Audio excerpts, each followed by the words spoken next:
Sebelum melanjutkan, jangan lupa subscribe dulu, terima kasih. Bab 99, pria aneh ini. Cuaca hari berikutnya cerah dan terang. Huang Xiaolong dan Fei Hou meninggalkan Tianxuan Mansion dan menuju ke arah Akademi Bintang Kosmik. Dalam 4 tahun terakhir, Fei Hou telah bekerja keras berlatih Liquid Thunder Arts yang diajarkan Huang Xiaolong kepadanya dan tidak lama kemudian, usahanya akhirnya membuahkan hasil saat ia melangkah ke alam Xiantian. Alam Xiantian. Di seluruh kerajaan Luotong, jumlah ahli Xiantian mungkin dapat dihitung dengan satu tangan. Tak perlu dikatakan lagi, ini ada hubungannya dengan Fei Hou yang menelan mutiara naga api yang diberikan Huang Xiaolong kepadanya selama 4 tahun terakhir, membantu Fei Hou untuk menempa dan memperkuat fisiknya serta meningkatkan kualitas ki tempurnya. Jadi, sebagai perbandingan, Fei Hou jauh lebih kuat daripada rata-rata ahli Xiantian tingkat yang sama. Pada saat Fei Hou dan Huang Xiaolong tiba di Aula Suci Akademi, sudah banyak orang memadati area tersebut. Kedatangan Huang Xiaolong mengubahnya menjadi salah satu pusat perhatian. Beberapa tahun terakhir ini, meskipun Huang Xiaolong praktis tidak pernah menghadiri kelas manapun dan jarang muncul di akademi, sehingga tidak menarik perhatian, dia tetap menjadi topik diskusi populer di akademi. Selain itu, sejak ia dipromosikan ke tahun kedua, ia menyandang gelar pemenang kelas 6 tahun kedua selama 4 tahun berturut-turut dengan hanya menggunakan satu gerakan untuk mengalahkan lawannya di setiap pertandingan. Keributan besar terjadi di antara kerumunan saat mereka melihat Huang Xiaolong. Beberapa penggemar fanatik berteriak kegirangan, tidak mampu mengendalikan emosi mereka. Huang Xiaolong, kamu sangat tampan. Huang Xiaolong, aku mencintaimu. Huang Xiaolong dikenal karena bakat dan kekuatannya, tetapi penampilannya juga tidak buruk, jadi tidak mengherankan jika banyak siswi menganggapnya sebagai ksatria berbaju zirah berkilau. Faktanya, ini tidak terbatas pada batas-batas akademi ketenaran. Huang Xiaolong telah mencapai putri-putri bangsawan di kota kerajaan dan daerah-daerah lain juga, serta rakyat jelata. Mendengar teriakan pengakuan yang melengking, Huang Xiaolong tersenyum tak berdaya dalam hatinya saat dia berjalan menuju area tempat duduk siswa tahun kedua. Lu Kai yang sudah datang lebih awal tidak dapat menahan godaan. Xiaolong, sekarang pengaruhmu di akademi bahkan telah melampaui kepala sekolah Sun Zhang.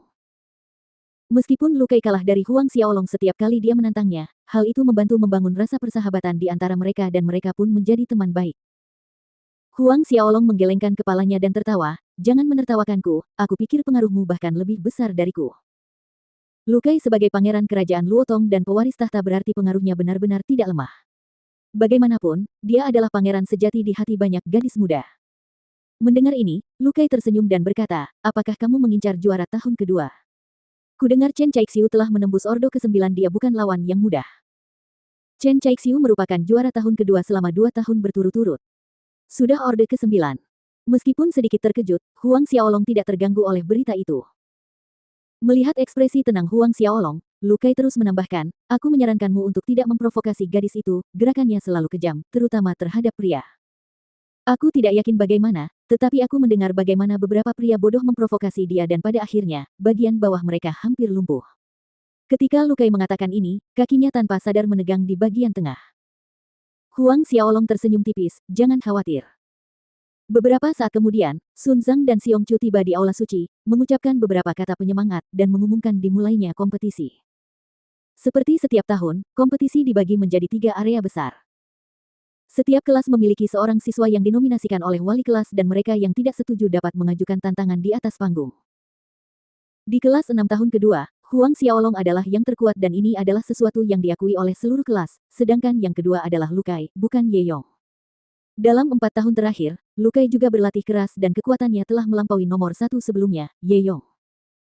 Huang Xiaolong dan Lu Kai berdiri di atas panggung. Aku tidak percaya kali ini aku masih tidak bisa menerima satu gerakan pun darimu. Lu Kai menatap Huang Xiaolong dan berkata.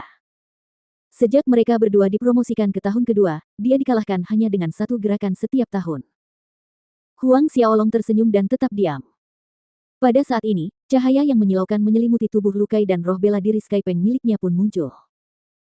Ki pertempuran yang kuat dan ganas menjulang ke langit saat Lu Kai langsung berubah jiwa, tanpa membuang waktu sedetik pun, selapis baju besi seperti bulu menutupi Lu Kai dan 4 sayap yang kuat terlihat muncul dari punggungnya, menyebabkan aliran udara di sekitarnya menjadi bergolak. Tinju penghancuran besar-besaran. Sesaat setelah jiwa Lu Kai berubah, dia sudah bergerak dan muncul beberapa inci dari Huang Xiaolong sambil mengepalkan tinjunya, bersiul di udara. Jejak tinju yang besar itu menukik ke bawah ke arah Huang Xiaolong, menenggelamkan area panggung dalam keheningan yang mengerikan.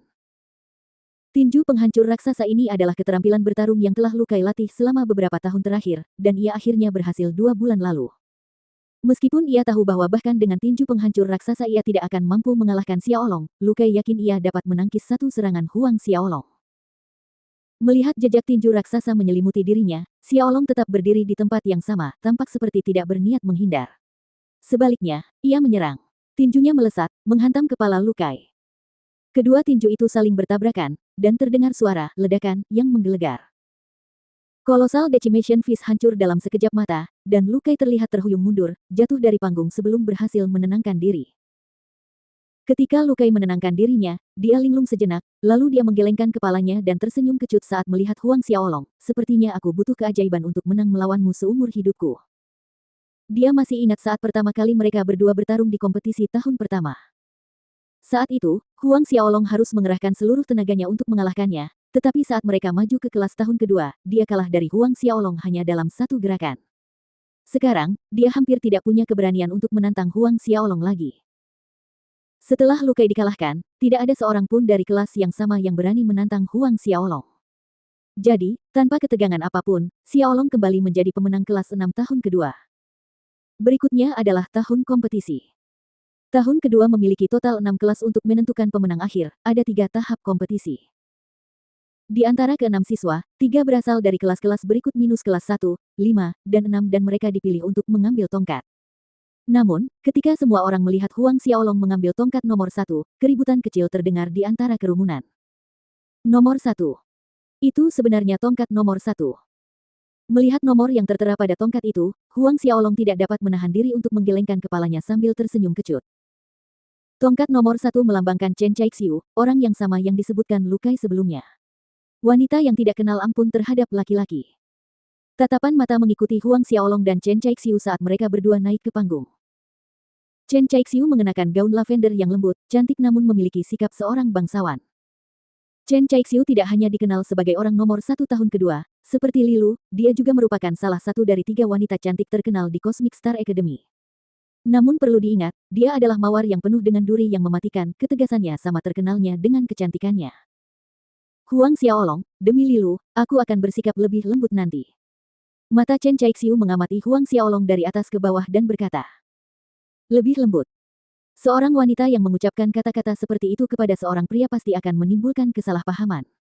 Selanjutnya, pandangan aneh diarahkan ke panggung bersama mereka berdua dari kerumunan. Huang Xiaolong melirik Lilu, dia tahu Lilu dan Chen Caixiu adalah teman baik. Ketika Lilu menyadari tatapan Huang Xiaolong padanya, dia menyeringai nakal pada Huang Xiaolong, memperlihatkan 2 lesung pipit yang lucu. Huang Xiaolong merilekskan bahunya dan mengalihkan perhatiannya pada Chen Caixiu, sambil berkata, jika kau menginginkannya seperti ini, maka mulailah. Ki pertempuran mengalir keluar dari tubuh Huang Xiaolong, dan momentum kuat bergetar di udara. Puncak akhir Orde ke-8. Di sekelilingnya, mata penuh keterkejutan menatap tajam ke arah Huang Xiaolong.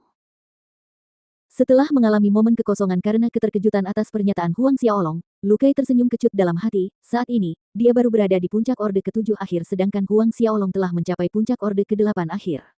Pada saat ini, dia benar-benar memahami kesenjangan di antara mereka. Chen Caixiu juga menatap Huang Xiaolong dengan ekspresi terkejut puncak akhir Orde ke-8. Huang Xiaolong akan berusia 15 tahun setelah tahun baru mendatang, kan? Seorang puncak Ordo ke-8 yang berusia 15 tahun. Meskipun dia sendiri merupakan anggota awal Ordo ke-9, usianya sudah 20. Berdasarkan kecepatan kultivasi Huang Xiaolong, level berapa yang akan dicapainya saat ia berusia 20 tahun? Puncak akhir Orde ke-10. Itu benar-benar mungkin. Pria aneh ini. Chen Caixiu tidak dapat menahan diri untuk bergumam pada dirinya sendiri.